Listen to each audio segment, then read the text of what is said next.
Welcome to our deep dive today. We're going to be exploring a text that offers a really unique perspective on early Christianity, the Gospel of Mary Magdalene. Yeah, it's one that really kind of challenges those traditional narratives we often hear. Exactly. And we're going to be looking at this gospel through the lens of a really fascinating book.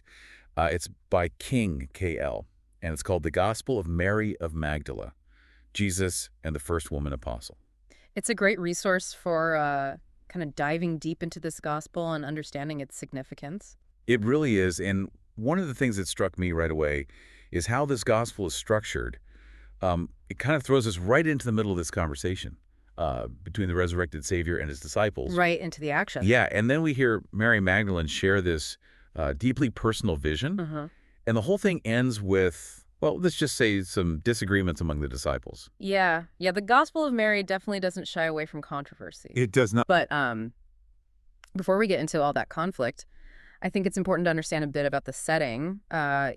This gospel, like many others that didn't make it into the official biblical canon, it's thought to have been written sometime in the 2nd century. Okay. So that means it emerged during a period when there were all these different interpretations of Jesus's teachings, circulating among these early Christian communities. So it wasn't like everyone was on the same page about what it meant to be a Christian back then. Not at all. There were these diverse groups. They had varying ideas about Jesus's message, the nature of salvation, even the role of women in the early church. Interesting. And the Gospel of Mary kind of gives us a glimpse into one of these alternative perspectives. So it's not just about Mary Magdalene's role, Mhm. but about a whole different way of understanding early Christianity. Precisely. And to really grasp those differences, I think we need to kind of delve into the Savior's teachings in the gospel. One of the core ideas we encounter is this concept of a deep connection between the material and spiritual realms and how they'll eventually separate. Okay, so what does that mean exactly? Well, imagine a tree, right, growing from a seed. The Okay. seed contains the essence of the tree, its potential, but the tree itself extends outward into this material world. It's a Oh. beautiful metaphor for how, the spiritual and material are intertwined, Yeah. yet destined to return to their separate origins. So how does this concept relate to ideas about sin and salvation then? Well, in the Gospel of Mary, sin is portrayed as a kind of misdirected love. Okay. It's about clinging to this lower nature, the deceiving material world, and forgetting our true spiritual essence. Oh, yeah. Salvation, on the other hand, involves a process of discovering that inner spiritual self, that root within. That makes me think about, some of the ideas we find in ancient Greek philosophy. Yeah. Like Plato's concept of two patterns, Mhm. one leading to divine happiness, the other to godless misery. Absolutely.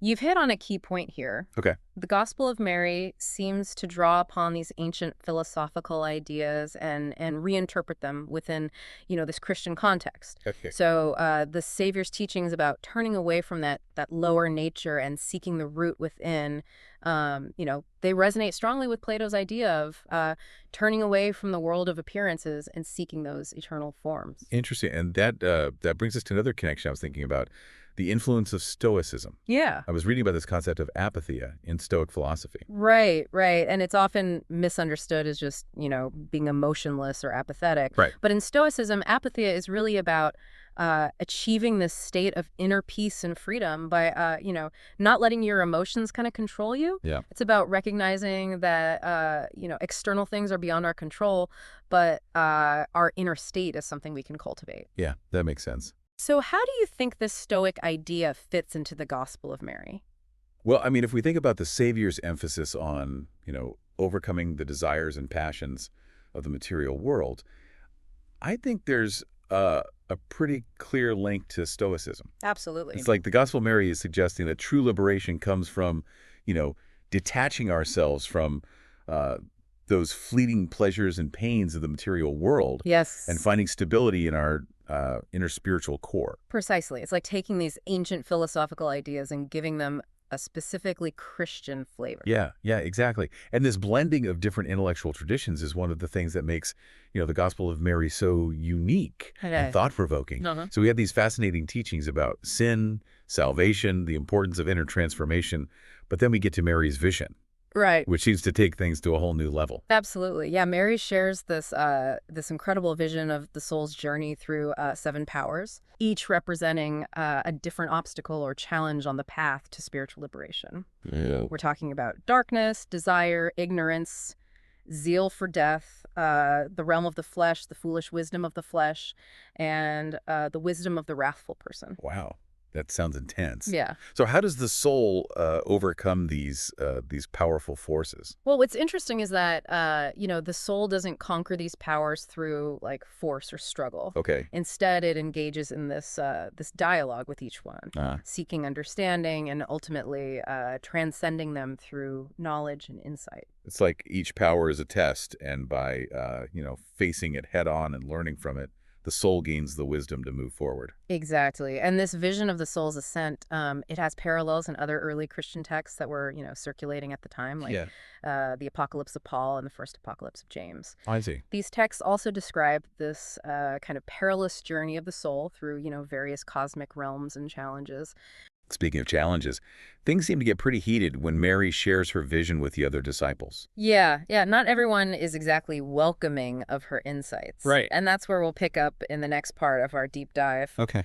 We'll explore, that conflict that arises when Mary shares her vision and how it really reveals the tensions and complexities within these early Christian communities. Sounds good. So we've been talking about Mary Magdalene's vision and how it draws on those ancient philosophical ideas. Mm-hmm. But then it seems like things get a little dramatic when she shares it with the other disciples. Yeah, definitely. They don't exactly welcome it with open arms. No, not exactly. This is where the text really starts to, kind of unpack some of the tensions and power dynamics that were present in those early Christian communities. Okay. Not all the disciples are receptive to Mary's vision or her authority as a teacher. And why is that? I mean, she was clearly close to Jesus and seems to have a deep understanding of his teachings. Mm-hmm.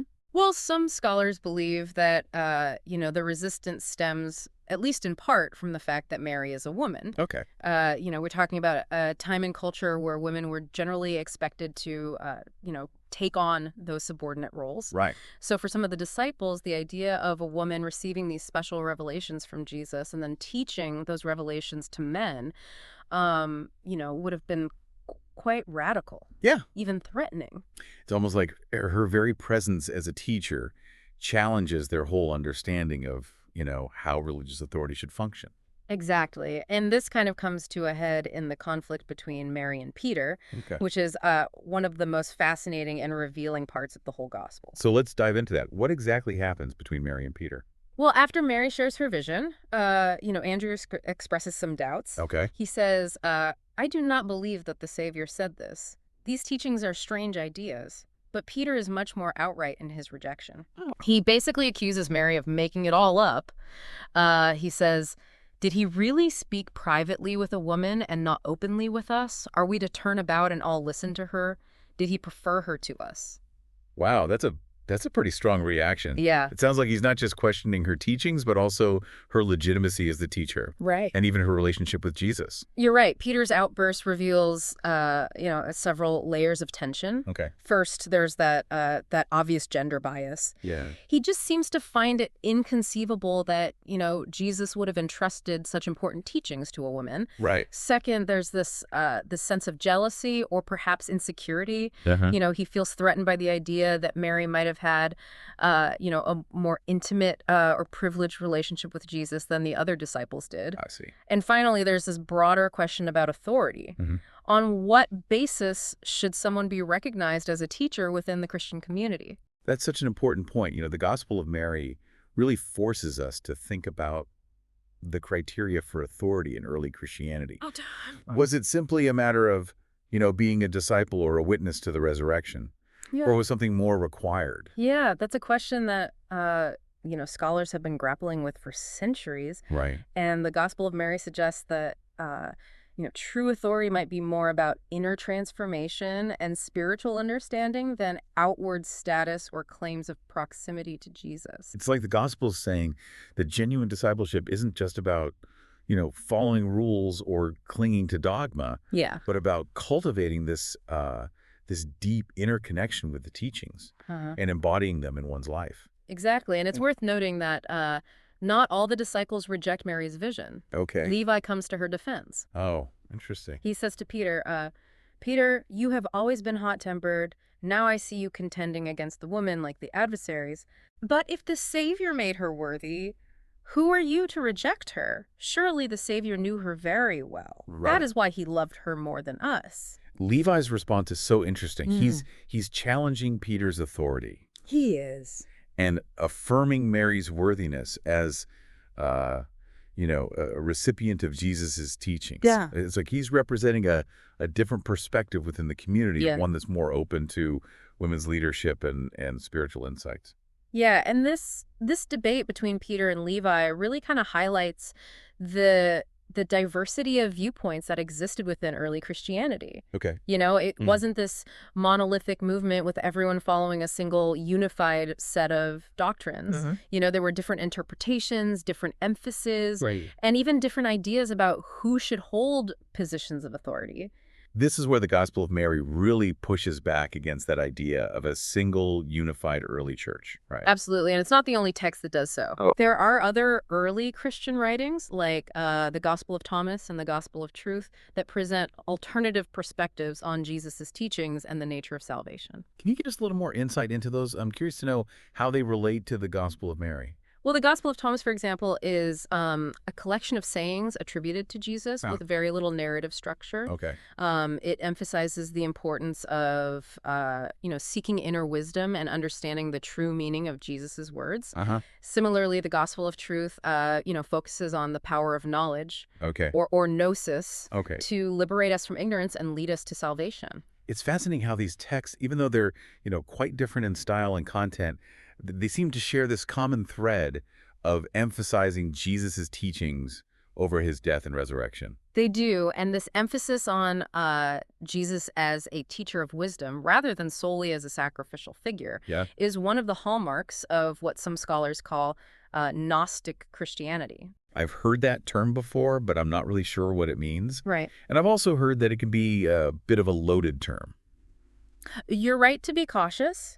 The term Gnostic has this complicated history, Okay. and it can be a little misleading. Oh. It's often used to describe this, wide range of early Christian groups that deviated from what later became the, Orthodox or mainstream tradition. But it's important to remember that these so-called Gnostic groups were actually quite diverse in their beliefs and practices. So it's not really a single unified movement, Right. but more of a catch-all category for various groups that didn't fit neatly into the, emerging orthodoxy. Precisely. And some scholars even argue that, the term Gnostic is actually a construct that was created by later Christian writers who wanted to distance themselves from these alternative perspectives and establish their own views as the only true and legitimate form of Christianity. It's like they were trying to write these other groups out of history and claim sole ownership of the, the Christian narrative. Exactly. And because of this historical baggage, it's important to approach these texts, including the Gospel of Mary, on their own terms, Right. without imposing, preconceived notions or categories. So if we set aside the Gnostic label for a moment, what are some of the key things that set the Gospel of Mary apart from, the more familiar canonical Gospels? Well, one obvious difference is, the prominence given to Mary Magdalene. Right. She's not just a, witness to the resurrection in this gospel. Right. She's a central figure, a recipient of special revelations, and a respected teacher among the disciples. And we've been talking about how that challenges, those traditional views of women's roles in early Christianity. We have. But what about the content of her teachings? How do they differ from what we find in the canonical Gospels? Well, one thing that stands out is the Gospel of Mary's emphasis on, inner transformation and the importance of seeking spiritual knowledge. The Savior's teachings in this Gospel focus on, overcoming the desires and attachments of the material world and discovering our true spiritual essence. It's almost like it's presenting this more mystical or contemplative path to salvation. Yeah. One that emphasizes, personal experience and inner knowing over external authority or rituals. You've hit the nail on the head. Okay. And this focus on inner transformation and spiritual knowledge is, something that the Gospel of Mary shares with many other early Christian texts that were circulating at the time, Right. including those that have been labeled, Gnostic. So while the Gospel of Mary may not fit neatly into the category of Gnostic, it does share some common themes and concerns with these other texts that were challenging the emerging orthodoxy. Absolutely. And it's through exploring these alternative perspectives, these lost voices of early Christianity.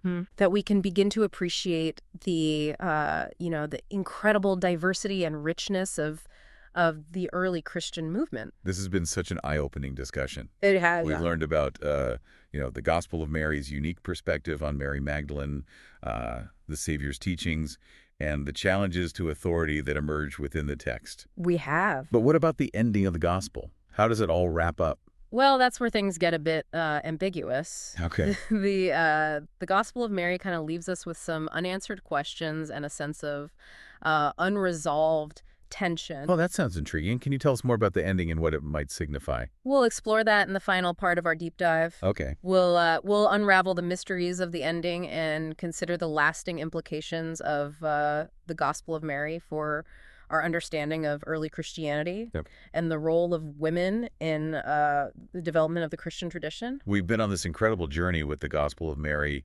exploring its unique perspective on early Christianity. It is pretty. And we've talked about Mary Magdalene's, prominent role as a teacher, the Savior's teachings on inner transformation, and all the conflicts that arise when she shares her vision. Right. But you mentioned that the ending of the Gospel leaves us with some unanswered questions, right? It does. It does. The text ends rather abruptly with the disciples still grappling with Mary's revelations and kind of unsure how to proceed. Okay. It doesn't give us that clear resolution or a sense of closure, which I think is actually quite deliberate. So what do you think the author's trying to convey with this open-ended conclusion then?